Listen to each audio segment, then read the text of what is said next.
ការរស់នៅជាមួយនឹងអ៊ីម្ចាស់ហាងសុបរនរះមួយរយៈទៅមែនទែនទៅក៏គាត់ឆ្លាញ់យើងដូចជាកូនដូចជាក្មួយតែដោយសារតែយើងអត់អាចទ្រាំទ្រការអត់ល្ងុយបាទអត់ល្ងុយមែនទែនតែម្ដងបាទ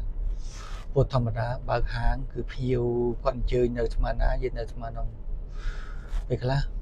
អាហារពេលល្ងាចហ្នឹងគឺម៉ោង 2 ដល់ 10 យប់អីចឹងទៅបាទហើយតម្រាំដែលយើងបោសផ្ទះបោសស្បែងលាងចានលាងចង្កឹះលាងអីរៀបចំរួចរាល់ហើយម៉ោងប្រហែលជា1 កន្លះហើយនោះបាទបានយើងទៅសម្រាប់អត់ហ៊ានសម្រាប់ទេយើងទៅរៀនទៀតគឺទៅរៀនមេរៀនខ្លួនឯងរៀនទៅអាចតែម៉ោង 3 ភ្លឺអីហ្នឹងបាទមកយើងបានសម្រាប់ម៉ោង 3 ភ្លឺហើយម៉ោង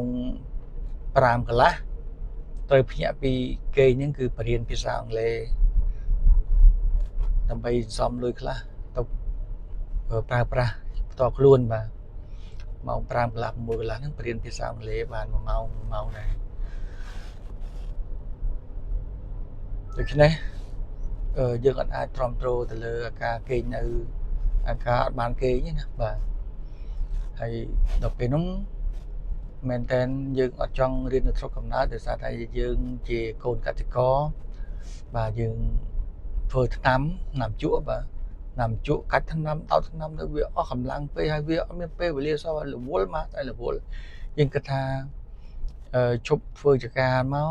ដើម្បីសុំម្ដាយមករៀននៅតាមទីក្រុងទៅងាយថាវាស្រួលជាងតាមពិតមែនទេគឺវារឹតតែពិបាកជាងនោះទៀតដូចខ្ញុំបាននិយាយអញ្ចឹងការចាក់ឆ្ងាយចេញពីស្រុកកំណើតលំបាកទី1គឺយើងអត់មានទីពឹងអញ្ចឹងការរស់នៅប្រចាំថ្ងៃយើងត្រូវការចំណាយលុយចាយវាជាប្រចាំនឹងលំបាកទី1លំបាកទី2លំបាកត្រង់ថាជីវភាពរបស់យើងមិនបរិបូរណ៍បាទហ្នឹងគេថា2ចំណុចហ្នឹងឯងដែលយើងគឺជាបញ្ហាប្រឈមសម្រាប់យើងក្នុងការរស់នៅក្នុងទីក្រុងបាទតែបើយើងមានលទ្ធភាពគ្រប់គ្រាន់យើងមានលុយសម្បូរហូរហៀវាអត់បញ្ហាទេក្នុងការរស់នៅក្នុងទីក្រុងបាទប៉ុន្តែយើងធ្លាប់ជាកូនកសិករការចាយវាយมันអាចចាយលក្ខណៈទូលំទូលាយគ្រប់ជ្រុងជ្រោយបានទេគឺថាយើងអត្តខាត់អញ្ចឹងហើយយើងមានផលលំបាកហើយមែនតើទៅការរស់នៅមួយគាត់យើងសប្បាយចិត្តគាត់ស្រឡាញ់យើងដូចជាកូនជាក្មួយតែការគេងគឺមិនបានដូចថាអត់ល្ងុយអត់បានទៅរៀនមិនកើតអង្គុយងោកគឺថាឲ្យតែជួងមើងគ្រូវាយជួងមើងគឺយើងដេកលក់បាត់បាទ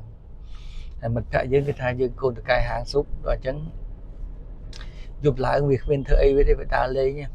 វាដើរផឹកស៊ីឯងមានតែអញ្ចឹងបានមកដល់សាលាវាដេកអីអញ្ចឹងណាបាទតែពិតយើងមិនមែនជាកូនតកែស៊ុបទេគ្រាន់តែថាជាអ្នកនៅជាមួយគាត់ហើយគាត់ចាត់ទុកយើងជាកូនជាក្មួយទៅប៉ុណ្្នឹងទេហើយយើងក៏សូមគាត់សម្រាប់ពីនៅជាមួយទៅហើយក៏ពេលហ្នឹងផលលំបាករបស់ខ្ញុំចាប់ដើមកើតឡើងម្ដងទៀតហើយបាទលំបាកយ៉ាងម៉េចគឺលំបាកទៅឲ្យថ្លៃឈ្នួលបន្ទប់ឡើងវិញហើយបន្តមកទៀតទៅការចំណាយបងថ្លៃគួរផងហូបជុកប្រចាំថ្ងៃផងហើយម្ដាយរបស់ខ្ញុំគាត់ផ្ញើដំឡូងជ្វាហើយនឹងកហើយចេកផ្អកត្រីរៀលដល់ផ្ញើឲ្យយើងទៅបាទពេលណាហូបសាច់ផ្អកត្រីនឹងរាល់ថ្ងៃទៅកាលណាអស់ត្រីហ្នឹងទៅសាច់ត្រីហ្នឹងទៅត្រីរៀលបាទអស់ត្រីរៀលហ្នឹងទៅគឺយើងយកអាទឹកផ្អកហ្នឹងដែលសេសសល់ហ្នឹងចំហុយហូបជាមួយនឹងបាយទៀតទៅបាទហើយពេលខ្លះទៅក៏ដាំបាយទៅដាក់លាយដលងហូបមួយដលងទៅហើយក៏ពេលទំនេរឆ្លៀតទៅអញ្ចត់ត្រីបាទអញ្ចត់ត្រីនៅបឹងស្នាយបាទព្រោះនៅក្បែរផ្ទះហ្នឹងគឺមានបឹងមួយគឺបឹងស្នាយបាទបឹងស្នាយហ្នឹងគឺសម្បូរត្រី សម្បូរឆ្លើងសម្បូរទៀកហើយសម្បូរកូនថៃតូចតូចបើយើងអាចចតខ្ចងបើក៏យើងដែរយើងអាចយកមកដោះមកពេលដែរបាទគឺថាមែនតើគឺលំបាកហើយលំបាកមែនតើទៅគឺយើងចាប់ផ្ដើមគិតថានឹងឈប់រៀនបន្តទៅទៀតហើយតែចង់ឈប់រៀនប៉ុន្តែដោយសារតែយើងមានគំនិតយើងខ្មាស់គេហើយយើងខ្មាស់គេទៅក៏គិតថាมันអាចវិលត្រឡប់ទៅស្រុកកំណើតវិញទេបាទអញ្ចឹងក៏ចិត្តតែរស់ទ្រាំទៅហើយចៃដន្យហ្នឹងក៏ថ្ងៃមួយហ្នឹងដោយសារតែទាគាត់អត់ទៅស្រួលខ្លួនដល់អញ្ចឹងគាត់មកពឹងយើងគាត់មិនហ៊ានពឹងទៀតគាត់ដើរមកទៅហើយខ្ញុំសួរគាត់ទាមានការងារអីទាសុខសប្បាយទេអីចឹងព្រោះយើងធម្មតាទេយើងទៅរៀនសូត្រយើងទៅបាត់ពីផ្ទះឆ្ងាយពីផ្ទះហ្នឹងទៅគាត់ថាទីណាអញចង់ពឹងឯងមកជួយលក់ស៊ុបអញមិនរយៈណាអញអត់ស្រួលខ្លួនទេមិនថ្ងៃហ្នឹងតែអញ្ចឹងយើងក៏ទៅជួយលក់គាត់វិញទៅជួយលក់ហ្នឹងលើកទី2ហ្នឹងគឺយើងបានលក់ជួយលក់គាត់រហូតទៅបាទជួយលក់គាត់រហូតបាទដោយសារតែខ្ញុំប្រាប់ត្រង់ថាអ៊ីទេអើយតែពិតទៅខ្ញុំមិនចង់ឈប់ពីជួយលក់អ៊ីទេតែដោយសារតែខ្ញុំអត់មានពេលរៀនសោះអ៊ីអើយទេអើយបាទព្រោះយើងចេញពីស្រុកកំណើតមកដើម្បីមករៀនប៉ុន្តែដល់ពេលយើងអត់បានរៀនសោះបាទមិនបានរៀនសោះទេគាត់ចង់និយាយថាបានរៀនដែរប៉ុន្តែវាអត់មានពេលគ្រប់គ្រាន់ណាបាទព្រោះយើងរៀនយើងត្រូវការរៀនគួរផងយើងត្រូវការសម្រាប់ពេលវេលាប៉ុន្តែយើងអត់មានពេលសម្រាប់ទេបាទ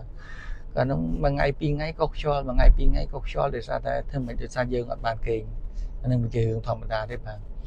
ជាងការរស់នៅជាមួយគាត់ហ្នឹងក៏គាត់ឆ្លាញ់យើងចាប់ដើមឆ្លាញ់យើងដូចជាកូនក្មួយឡើងវិញទៅ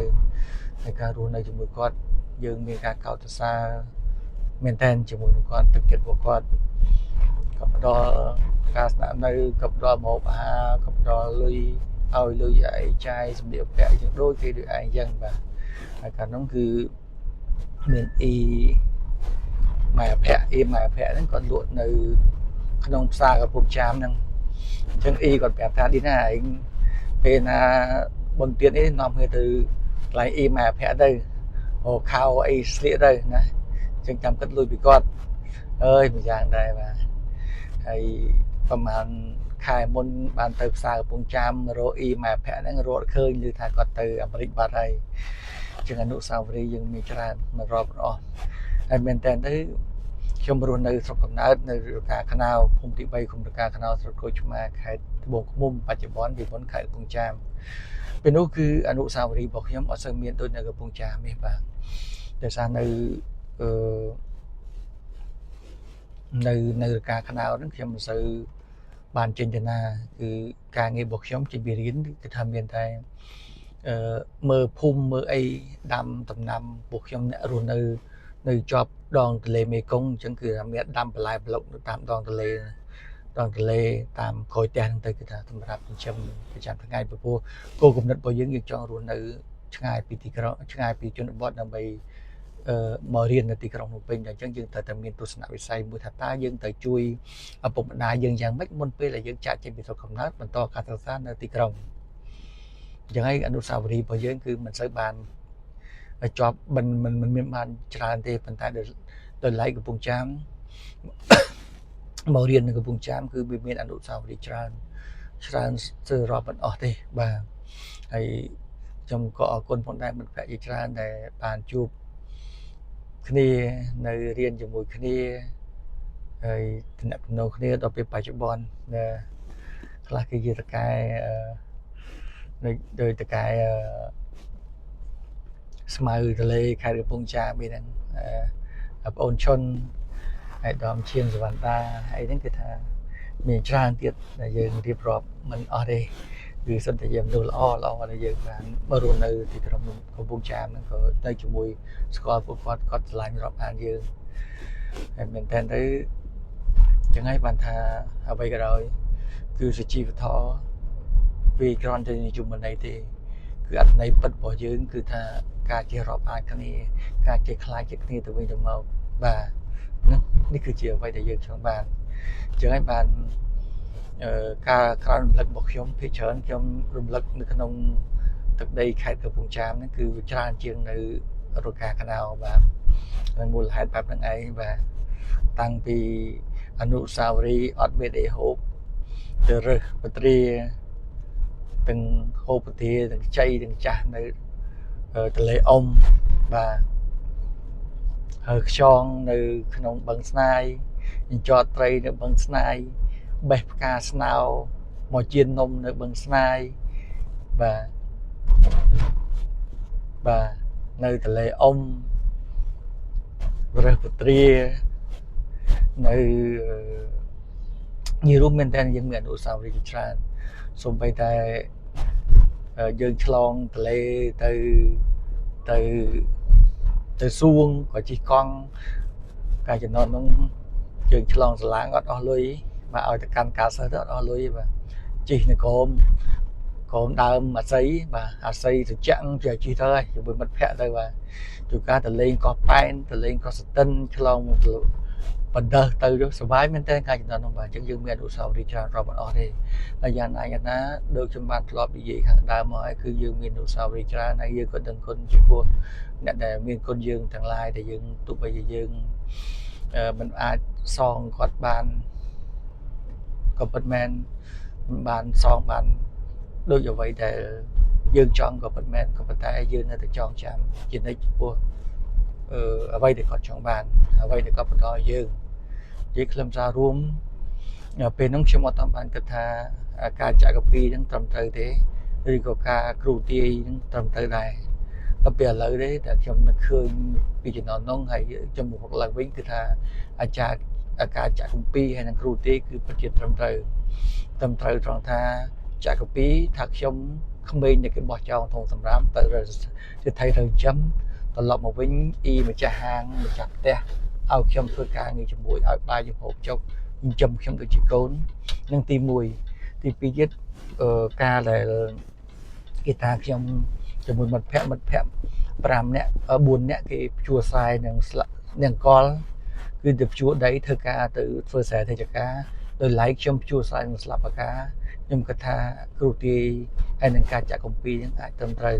ព្រោះបច្ចុប្បន្នក៏យើងជាមន្ត្រីរាជការយើងមានកិច្ចការងារខ្លះតិចតួចក្នុងសង្គមហើយយើងប្រើទឹកប៊ិចដើម្បីបំពេញការងារជាប្រចាំថ្ងៃរបស់យើងបាទហើយដោយឡែកមិត្តភ័ក្តិរបស់យើងដែលនៅមករៀនជាមួយគ្នាឥឡូវគ្នាហ្នឹងគឺបំពេញកិច្ចដោយសារជួស្រែនឹងនគរហើយខ្ញុំ